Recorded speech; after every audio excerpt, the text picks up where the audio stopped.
बोले छठी मैया की।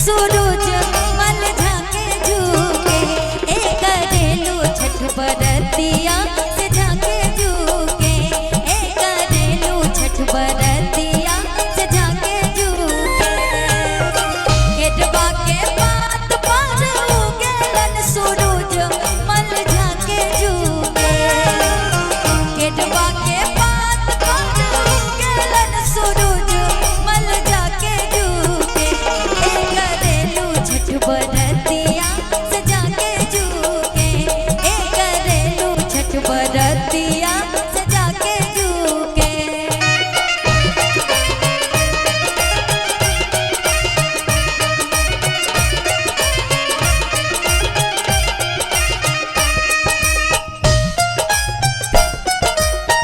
हम तो से पूछी बरतिया बरतिया से केकरा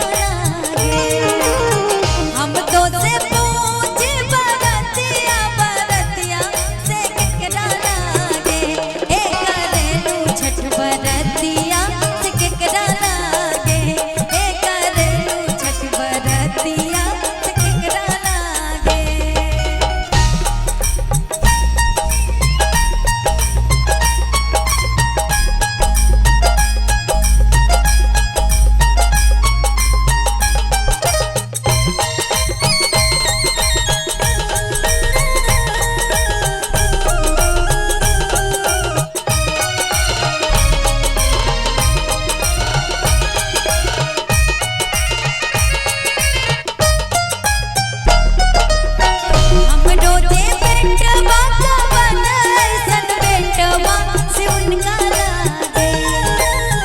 हमरे जे बेटवा का ऐसन बेटवा से उनका लागे एक करेले छठ बरतिया से उनका लागे एक करेले छठ बरतिया से उनका लागे।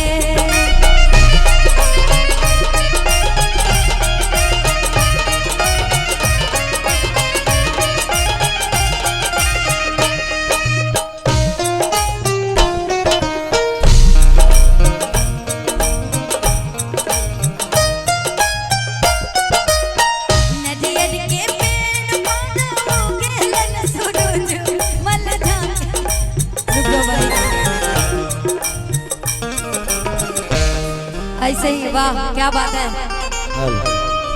छठी मैया इनका कल्याण करे। बोलिए छठी मैया की। देखो किसी चीज के लिए श्रद्धा रखो, उसका मजाक मत बनाओ। और मुझे लगता है हमारे बिहार का, यूपी बिहार का सबसे सर्वश्रेष्ठ पर्व है छठ। भैया आइए। नदियर के पात पर उगेलन सूरज मल झाके झूके नदियर के पात पर उगेलन सूरज मल झाके झूके करेले छठ बरतिया से जाके झूके करेलू छठ बरतिया से जाके झूके।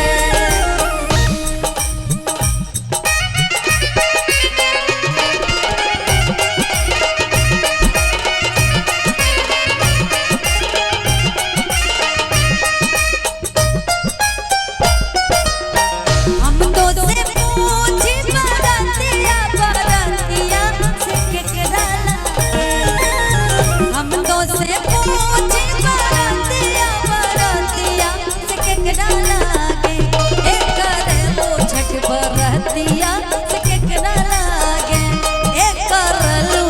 बरत